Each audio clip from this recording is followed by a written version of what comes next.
Alright, here we have our little new 4 dual pole kit, and we're going to do some experiments right now. What we have is one battery powering the system, and then we have fluorescent light bulb in series with this battery across the motor coils, and we are going to, well, we have an amp meter as well showing what's going into the charging battery. Just want to show what happens when we load it down. So we're going to connect the negative up here. It's going to self-start.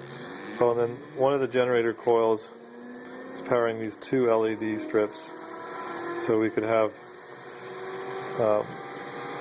a lot more, of course. 3 times more, 4 times more.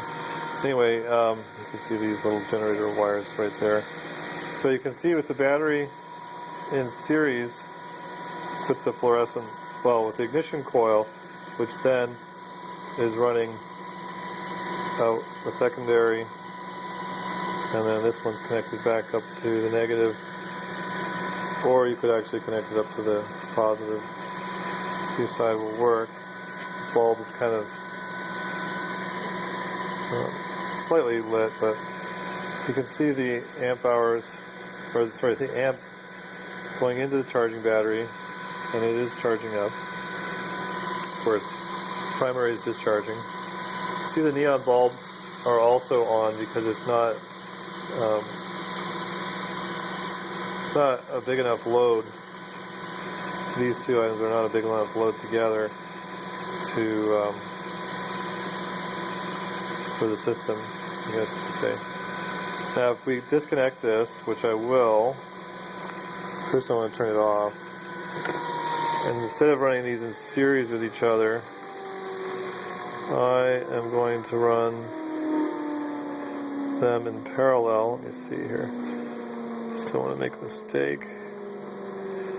So we want to disconnect these 2 wires. Now we're going to be charging the battery again. And this one is now going to go to the negative wire. I had them in series. But you see it was actually drawing a little bit when I hooked it up here. You can see the battery's going back down. This one's going back up. And we're going to start it up again. And it self-starts again in that direction. You could go in the other direction. Now you see the amps going into the charging battery. And charging up the battery as well. It should be, let's see. So I'm going to connect this one. Oh, okay, now what we're going to do is disconnect the battery, the charging battery. And you're going to see the neons come on. Of course, the fluorescent light bulb light up. Ding. There we go.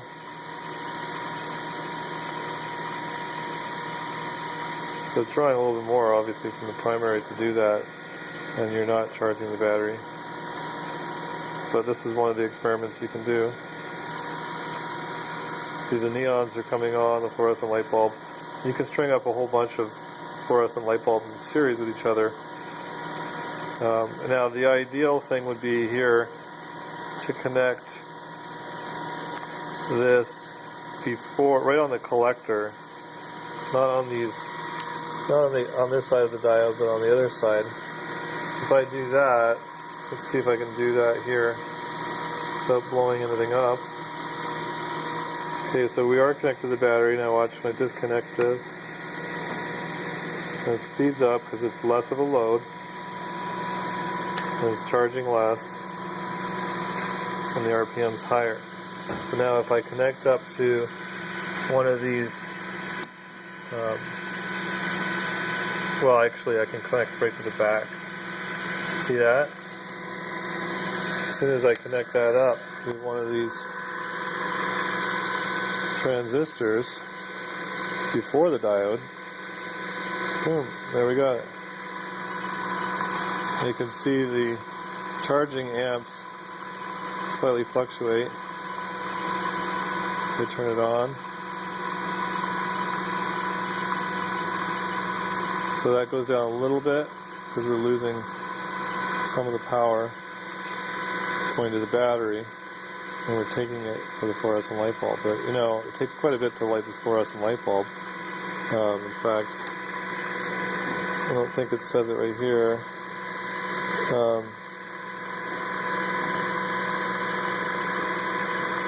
It's a 13-watt bulb, right? You can see right there.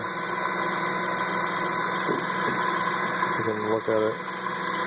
13-watt bulb. So of course we're only running this whole system at about 13 watts. So we're creating light, charging batteries, and again, let me connect up this. We're not quite at full brightness on the fluorescent light bulb because it needs a little kick to get a little bit higher, and it's kind of it's got a little dark spot in there, like it's burning out.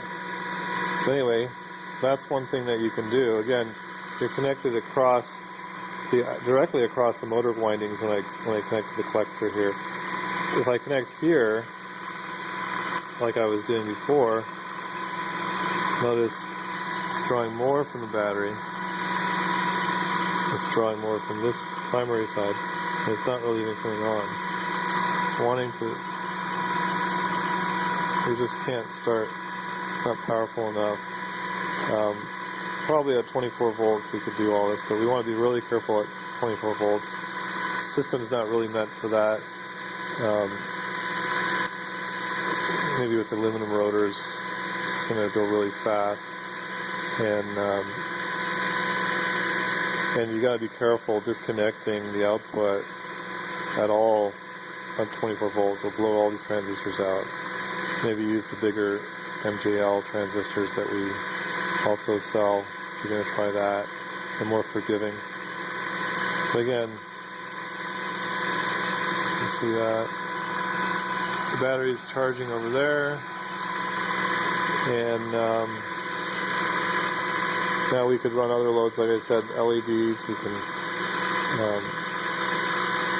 We can connect these wires together, and then that's not as good because it's just using the flyback diodes here to go back to the positive, and that would be like a normal motor. But like I said, we can run lights, we can run various resistive loads across the motor coils while we're running a motor. And again, I'll watch when as I hold this and put a load on it, it charges more. And that's what's good. And it starts right back up. So this is not going out of any kind of sweet spot like in previous models that we've had. It just holds it right down. And of course, you can watch the amps. It really. And then of course, it starts right back up because it's self-starting. And of course, we can also adjust the timing a little bit.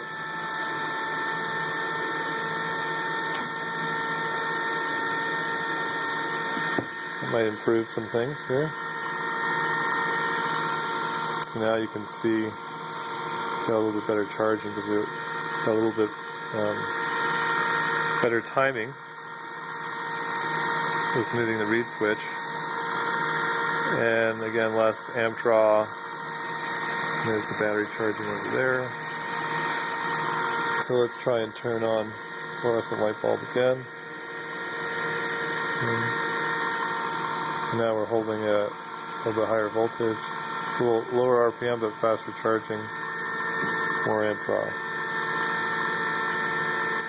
This is probably not the best ignition coil to use. It's all rusted and old. I probably took it out of a car because it didn't work very well back in my Volkswagen days.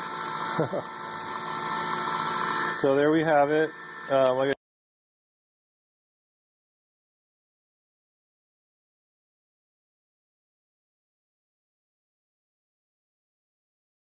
rather than running it back to the coil, primary side. You know, this, instead of this wire going here, you could possibly go to the actual earth ground. So I'm going to try it again on the positive side. It pretty much does the same thing. But yeah, if I connect this, if I connect this wire to ground, physical ground, then it might do something fun. You can try it with the ground rod and see what happens.